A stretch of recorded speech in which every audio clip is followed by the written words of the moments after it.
And welcome friends, मैं हूं आप सभी की होस्ट और दोस्त जूही राय। ले आई हूं आप सभी का फेवरेट शो।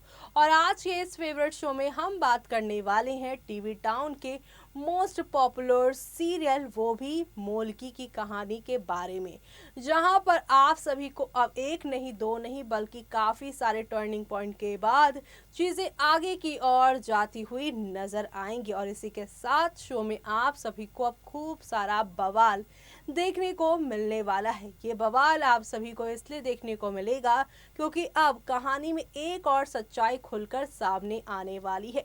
दरअसल शो में आप सभी अब देखने वाले हैं एक नए सफर की शुरुआत होने वाली है। एक और जहां पर आप सभी के वीरेंद्र और पूर्वी की नजदीकियां बढ़ रही हैं, उसी बीच यहां पर अब आपके वीरेंद्र की पहली पत्नी यानी साक्षी जी का यहाँ पर सच सामने आने वाला है। साक्षी जिंदा है और ये सच्चाई कोई और नहीं बल्कि अब यहाँ पर अंजलि ही लेकर आने वाली है। जो अंजलि अचानक से वैभव और प्रियु की शादी से गायब हो गई है। एक लेटर के मिलने के बाद वो यहाँ पर नहीं है, लेकिन अब जल्द ही वो लौटेंगी और जिंदा साक्षी का राज खोलते हुए शो में नजर आने वाली है। जो देखना इसलिए भी और खास होगा क्योंकि आप लोगों को अब एक नहीं दो नहीं बल्कि काफ़ी सारे टर्निंग पॉइंट के साथ चीज़ें आगे की ओर जाती नजर आएगी। क्योंकि अब आने वाली हैं यहाँ पर आप सभी की साक्षी का सच। यहाँ पर जैसे ही आएगा वैसे ही यहाँ पर वीरेंद्र और पूर्वी के रिश्ते पर इसका सबसे बड़ा असर पड़ेगा। लेकिन आखिरकार इतने सालों से साक्षी, जिसकी मौत के बाद वीरेंद्र अपने बच्चों को अकेले संभालने के लिए कह रहे थे, उनकी ज़िंदगी में पूर्वी भी आ गई, लेकिन इतने सालों से जिस शख्स को उन्होंने मरा हुआ मान लिया था वो जिंदा कैसे हैं और क्या है इसके पीछे की पूरी कहानी, चलिए जानते हैं हमारी इस खास रिपोर्ट में। कलर्स चैनल पर टेलीकास्ट होने वाले सीरियल मोलकी अब एक नए सफ़र पर चलने वाला है, क्योंकि इस शो के दोनों में लीड्स यहाँ एक नई सच्चाई से सामना करने वाले हैं। और वो नई सच्चाई ये है कि वीरेंद्र की पत्नी जिंदा है। जी हाँ, वीरेंद्र की पहली पत्नी साक्षी जिंदा है और इसका राज यहाँ पर अंजलि भाभी सामने लेकर आने वाली हैं। ये सब आप सभी देखने वाले हैं 1 फरवरी के एपिसोड में, यानी कि आने वाले नए हफ्ते में नई शुरुआत होने वाली है। और ये नई शुरुआत दर्शकों के लिए काफ़ी खास होने वाली है, क्योंकि अभी अभी तो पूर्वी और वीरेंद्र की नज़दीकियाँ बढ़ रही थी, लेकिन ये नज़दीकियाँ अब पूरी तरह से बर्बाद होती नजर आ रही हैं, क्योंकि यहाँ पर साक्षी जिंदा है और जिंदा साक्षी को इतने सालों से किसने अपनी कैद में रखा, वो ही ट्रैक अब चलने वाला है। ये ट्रैक आप लोगों के लिए काफ़ी इंटरेस्टिंग होगा और इसी के साथ आप सभी को कई नए राज भी देखने को अब मिलने वाले हैं। क्योंकि कल जहां पर आप सभी ने देखा वीरेंद्र जो हैं वो पूर्वी को कंधों से पकड़ते हैं और यहाँ उन्हें कॉर्नर में ले जाते हैं, जहाँ पर हल्दी ड्रामा चलता है। हल्दी यहाँ पर वो उनके गालों पे लगाते हैं और अंजलि मामा वीरेंद्र की माँ जो है वो वीरेंद्र को देख रहे हैं। तभी वीरेंद्र यहाँ पर पूर्वी से सॉरी कहता है, साथ ही साथ यहाँ पर बड़ी ही आसानी से यहाँ पूर्वी उसे माफ़ भी कर देती है। तभी वीरेंद्र उसे बावरी कहता है और वो स्माइल पास करती हैं। प्रियु यहाँ पर मिरर पर देखती हैं और अपने पुराने जो उनके साथ इंसिडेंट हुआ है, जो यहाँ पे लिमिट क्रॉस की थी आप सभी के वैभव ने उनके साथ, वो सब कुछ याद करते हैं। तभी वो सारी हल्दी अपने ऊपर से गुस्से से निकाल देती हैं। सुधा उसे रोकने की कोशिश करती हैं और उससे पूछती हैं क्या हुआ, तुम अपने आप को सज़ा क्यों दे रही हो, मैं तुम्हें यहाँ पर तुम्हारी हेल्प कर सकती हूँ, बताओ क्या बात हुई। ऐसे में यहाँ पर वो बोलने वाली है कि मैं डर रही हूँ इस शादी से, मैं फिर से वैभव के पास ही रहूँगी और मैं अभी यहाँ पे नवीन को याद कर रही हूँ। अगर नवीन ने मुझे उस समय प्यार में धोखा नहीं दिया होता तो आज यहाँ पर नवीन मेरी ज़िंदगी होता और मुझे इस वैभव से शादी कभी नहीं करनी पड़ती। ये सारी बातें मैं दीदी को नहीं बता सकती। सुधा यहाँ गुस्सा नहीं होती बल्कि उनकी बातों से एग्री करती हैं, लेकिन उसे यहाँ पर शांत रहने को कहती हैं।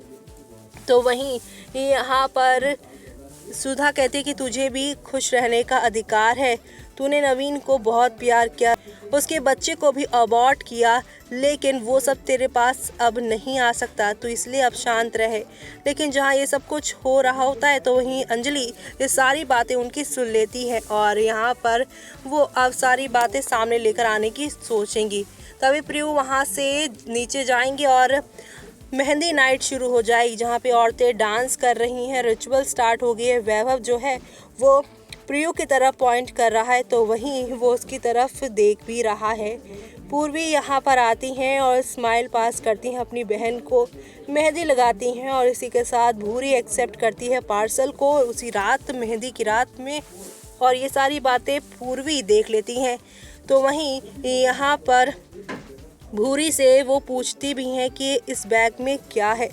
भूरी यहाँ पे फंबल करती हैं और यहाँ पर वो कुछ नहीं बताती और वहाँ से जल्दी से चली जाती हैं और साथ ही वो कहती है किसी और मेड की दवाई है और तभी वो वहाँ पर गिर जाती है जहाँ सारी दवाई होती हैं। पूर्वी यहाँ पर ये सारी चीज़ें देखती हैं और उससे पूछने की कोशिश करती है, मेडिसिन यहाँ पर कैरी करने की कोशिश करती हैं, साथ ही उससे पूछती कि तुम मुझसे क्या छुपा रही हो। तभी दूसरी तरफ पूर्वी सुधा से कहती हैं कि तुम जूही के हाथों में मेहंदी लगा दो और दूसरी तरफ यहाँ पर प्रियु अब यहाँ पर शादी जो कर रही हैं उससे वो खुश ज़्यादा दिखाई दे नहीं रही हैं, लेकिन वो यहाँ पर ये भी सोच रही हैं कि वो एक ख़राब इंसान से, एक चीप इंसान से शादी भी कर रही हैं। लेकिन आपको बता दें ये मेडिसिन यहाँ पर जो गिरी है वो मेडिसिन यहाँ पर भूरी किसी और को नहीं बल्कि साक्षी को दे रही हैं। साक्षी दरअसल जिंदा है, भूरी, अंजलि और इन सब की कैद में है। भूरी और प्रकाशी मिले हुए हैं, अंजलि इस बारे में जल्दी ही जानेंगी, लेकिन अब यहाँ पे जिंदा साक्षी का राज जल्दी खुलेगा और ये राज यहाँ पर पूर्वी ही वीरेंद्र के सामने लेकर आएंगी। अपने ही घर में साक्षी कैद है और ये राज खुलने के बाद शो की कहानी कौन सा मोड़ लेगी वो देखना आप सभी शो में मिस मत करिएगा। तो देखा आपने कि एक नहीं दो नहीं बल्कि काफी सारे बदलाव के साथ चीजें बढ़ रही हैं आगे और इसी के साथ साथ आप सभी अब देखने वाले हैं कि पूर्वी अब खुद ब खुद धीरे धीरे वीरेंद्र से अपनी दूरियां करती नजर आएंगी। लेकिन यहाँ पर जूही और मानस अपनी सगी माँ को देखने के बाद भी वो पूर्वी को नहीं भूल पाएंगे, क्योंकि आप सभी को तो पता ही है इतने कम से समय में पूर्वी ने इन बच्चों के साथ एक अच्छा खासा बॉन्ड बना लिया है। भले ही वो जूही मानस के लिए उनकी माँ नहीं बन पाई हो, लेकिन उनकी एक अच्छी दोस्त बन गई है जो कि उनके हर सुख दुख में उनका साथ देती है। यहाँ तक कि जब उन्हें स्कूल में एडमिशन नहीं मिल रहा था तो एक पूर्वी ही थी जो कि उनके लिए दिन रात उनके साथ जग के उन्हें पढ़ा रही थी। यानी कि यहाँ पर इस बच्चों के दिल में अब साक्षी के बाद आ चुकी है पूर्वी के लिए भी खास जगह। लेकिन यहाँ पर देखना होगा बेहद खास कि वीरेंद्र के दिल में साक्षी के बाद क्या पूर्वी ने ये जगह बनाई है कि साक्षी के आने के बाद वो अपने पास पूर्वी को ही रखेंगे। वो देखना आप सभी शो में मिस मत करिएगा और इन सब के बीच में ये भी देखना खास होगा कि साक्षी इस बार लौटेंगी तो क्या पॉजिटिव कैरेक्टर होंगी या फिर नेगेटिव, वो भी यहाँ पर दर्शकों के लिए काफी दिलचस्प होने वाला है। और इसी के साथ आप सभी को ये सारा ड्रामा यहाँ पर काफी ज्यादा एक दिलचस्प मोड़ पर लेकर जाएगा, जहाँ पे वीरेंद्र के सामने उनकी पहली पत्नी और दूसरी पत्नी यानी साक्षी और पूर्वी और सिर्फ एक सवाल, कौन है उनका अपना, कौन है पराया, किसे चुनेंगे वीरेंद्र प्रताप सिंह, ये जानना होगा बेहद खास। लेकिन आप सभी हमें कमेंट करके बताइए कि वीरेंद्र किसको चुनेंगे और तब तक के लिए मुझे यानी कि जूही को दीजिए इजाजत। Bye bye, take care.